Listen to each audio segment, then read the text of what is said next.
अरुण जी, आपसे एक चीज जरा पूछनी है, क्योंकि आप ऑपोजिशन की इस राजनीति में कुछ खास करके नॉर्थ ईस्ट स्टेट में आपने खूब काम किया है और हम लोगों से ज्यादा आप जानते हैं।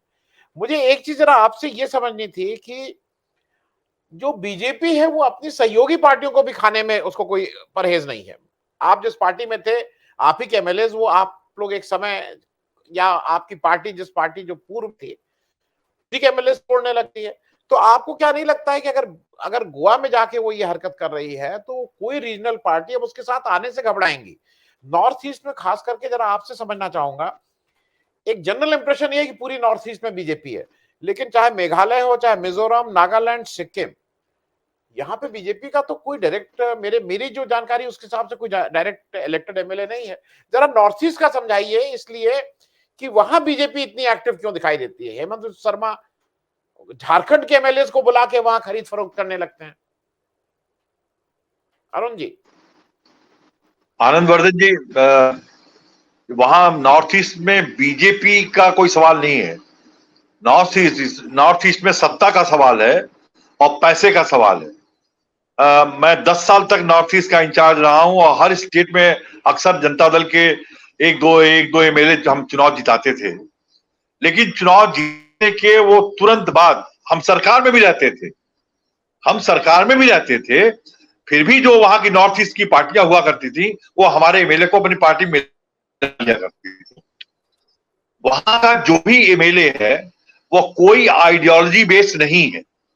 सब के सब केवल पैसा खर्च करके चुनाव जीतते हैं और किसी न किसी प्रकार से के कारण पैसा कमाने के लिए सत्ता में रहना चाहते हैं ताकि वो उनका पैसा कमा सके। तो इसलिए और चूंकि आज की तारीख में बीजेपी सत्ता में है, केंद्र में बीजेपी का खूब पैसा भी है और बीजेपी अधिक जगहों पे सरकार में भी है, इसलिए सब के सब बीजेपी में खुद जाने के लिए आतुर भी रहते हैं। और बीजेपी को राजनीतिक शर्म लिहाज नहीं बचा है कि जो पार्टी आपके साथ काम कर रही है, आपके सहयोगी है, उस पार्टी के भी एमएलए को वो तोड़ने में उनको कोई हिचकिचाहट नहीं होती है। जहां तक गोवा का मामला है, गोवा में तो कोई जरूरत नहीं थी, लेकिन केवल राहुल गांधी की जो यात्रा, भारत जोड़ो यात्रा केंद्र से निकली है और जो सफल मान रहे हैं, अभी तक तो बहुत सफल है, काफी लोग जुड़ रहे हैं। ये अलग बात है कि मैं चंद्रशेखर जी के साथ मैंने यात्रा शुरू की थी, वो यात्रा एक दूसरे ढंग की यात्रा थी, यह यात्रा थोड़ा वैभवशाली है, लेकिन राहुल गांधी सड़क पे हैं, हमें इस बात की ही बहुत खुशी है, इसलिए कि कांग्रेस पार्टी कभी सड़क पर रही नहीं है और आज कांग्रेस पार्टी अगर सड़क पे है तो हम समझते हैं कि विपक्ष को एक नई दिशा दिखाई दे रही है और केवल उस यात्रा को डिमोरलाइज करने के लिए भारतीय जनता पार्टी ने गोवा में एमएलए तोड़ा है। अरुण जी, आपसे मुझे एक बहुत स्पेसिफिक चीज समझनी भी है और पूछनी भी है। एक चीज ये बताइए, एक तो जो ये आक्षेप कि भाई उन्होंने यूपी में कांग्रेस का प्रेसिडेंट नहीं, बिहार में कांग्रेस का प्रेसिडेंट नहीं, ठीक है, लेकिन मुझे ऐसा लगता है कि अगर अगर अगर कांग्रेस एक नया नेशनल प्रेसिडेंट चुनने की प्रक्रिया में है तो उसके बाद ही उसी की प्रेरोगेटिव होना चाहिए कि किसको प्रेसिडेंट कैसे बनाते हैं, क्या बनाते हैं। इस समय प्रेसिडेंट बनाना मेरे हिसाब से ठीक नहीं होता। लेकिन मैं जो आपसे पूछना चाह रहा हूं, आप जनता पार्टी के समय से 1975 से आप ये सब देख रहे हैं, आपकी जो विचारधारा सोशलिस्ट लोहिया जो भी थी, आपने और लोगों के साथ भी एडजस्टमेंट इसलिए किया क्योंकि एक लार्जर इंटरेस्ट था। एक उस समय कांग्रेस के भ्रष्टाचार को, इंदिरा गांधी के आप उसको, हिटलरशाही को हटाना था। तो आज आपको नहीं लगता है कि ऐसा समय फिर आ गया है कि ये जो छोटे इंटरेस्ट, हो सकता है आपके दल का दूसरे दल से, दूसरे दल का तीसरे दल से कुछ कुछ दिक्कतें हो, लेकिन चूंकि आप एक लार्जर सवाल देश का है, तो उसमें आपको नहीं लगता है कि ये छोटे मोटे जो आपस के हैं, इसको बंद करने की जरूरत है, इसको भूल जाने की इस समय जरूरत है? अरुण भाई साहब। मैं आपसे पूरी तरह सहमत हूं। पहले तो मैं हमारे नौजवान साथी प्रवीण प्रताप शाही का 1 मिनट में जवाब दे दूं। उन्होंने ये कहा कि 70 साल के ऊपर के लोग, ये समाजवादियों को कोई भूत सवार हो गया है या कम्युनिस्टों को कुछ गड़बड़ कर दें। भैया थोड़ा आप नौजवान हो, भाषा का इस्तेमाल ठीक करो। इन समाजवादियों ने ही देश के विपक्ष की राजनीति को जिंदा रखा है और उसी विपक्ष के डर को नरेंद्र मोदी खत्म करना चाहता है। हमारा आज की तारीख में इस देश को लोकतंत्र को बचाने के लिए नरेंद्र मोदी का जाना बहुत जरूरी है। इसके लिए चाहे हमें जिससे समझौता करना पड़े, हमको करना चाहिए। मैं जनता दल का फाउंडर मेंबर हूं। जनता दल पार्टी को मैंने सींचा है और देश के, मैं कह सकता हूं कि किसी भी नेता से ज्यादा मैंने पार्टी को बनाने में काम किया है। नीतीश कुमार ने मुझे पार्टी से एक झटके में निकाल दिया।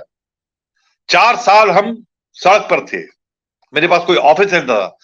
जंतर मंतर का जो दफ्तर है, उस दफ्तर में अरुण कुमार से ज्यादा इस देश का कोई भी राजनीतिज्ञ नहीं बैठा होगा, लेकिन मैं सड़क पर था। लेकिन आज जब नीतीश कुमार वापस आए हैं, मैंने उनका सबसे पहले स्वागत किया है।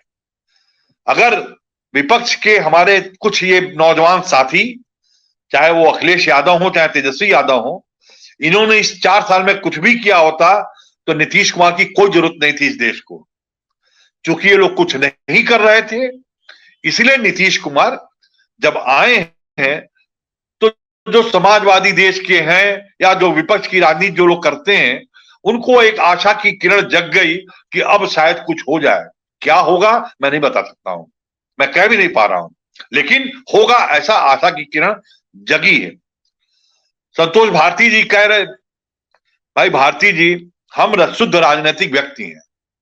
हमें देश के लोकतंत्र की सबसे ज्यादा चिंता है और हम ये समझते हैं कि राहुल गांधी में या कांग्रेस पार्टी में या इन विपक्ष के सारे नेताओं में 100 बुराइयां होंगी, 100, लेकिन कम से कम इतना हमें विश्वास है कि वो इस देश में तानाशाही तो नहीं लाएंगे, या अघोषित तानाशाही जो आज चल रही है यह नहीं ये होने देंगे। इसलिए राहुल गांधी या कांग्रेस पार्टी, मुझे स्वीकार करने में कोई हर्ज नहीं है कि कांग्रेस पार्टी में संगठन कभी किया ही नहीं है। जिंदगी में सत्ता की केवल राजनीति करते रहे लोग, संगठन में कैसे काम किया जाता है उनको मालूम भी नहीं है। इसलिए ये सब परेशानियां दिखाई दे रही हैं। लेकिन इन सब कमियों को खत्म किया जा सकता है या खत्म होगा। लेकिन नरेंद्र मोदी अगर 2024 में आ गया तो फिर हम कहां रहेंगे इसकी कोई गारंटी नहीं है। इसलिए मेरा पूरा प्रयास है कि देश के सभी नेता एक साथ इकट्ठे हों और नरेंद्र मोदी को हटाने के लिए या देश में लोकतंत्र को बचाने के लिए सबको एक रहना ही चाहिए। ये मेरा पूरा प्रयास होगा। आनंदवर्धन जी, आपने जो सवाल पूछा था मैंने जवाब दे दिया ना, कुछ बचा? बिल्कुल नहीं, आपने दे दिया, लेकिन मैं अपनी टिप्पणी करने के लिए स्वतंत्र हूं, तो मैं एक ही सिर्फ टिप्पणी करूंगा। प्रबल, आप 1 मिनट में अपना करिएगा, लेकिन एक हम सब समाजवादियों को याद रखना चाहिए कि ये जो नया जो बीजेपी आया है, उसको जो ISI सर्टिफिकेट लाया था उनके पे, वो हमारे सबसे बड़े नेता, मैं तो एक ही नेता को माना था, जॉर्ज फर्नांडिस। उन्होंने वो सर्टिफिकेट जाके वहां लिख के और एक सर्टिफिकेट इशू कर दिया था जब एनडीए के चेयरमैन हुए। तो हाँ बोलिए, आप कुछ कहना चाह रहे थे जल्दी से। Anand ji, 1 second out. और हाँ जरूर। मैं ये भी कहना चाहता हूं, जिस नेहरू की प्रतिमा को इन समाजवादियों ने नष्ट किया, उस नेहरू के प्रतिमा को फिर स्थापित करने का काम ये समाजवादी ही कर रहे हैं, ये कोई कांग्रेसी नहीं कर रहा है। जितने देश में समाजवादी हैं वो नेहरू को फिर से उनकी स्थापित करने का काम कर रहे हैं, कोई कांग्रेसी नहीं कर रहा है। ठीक है।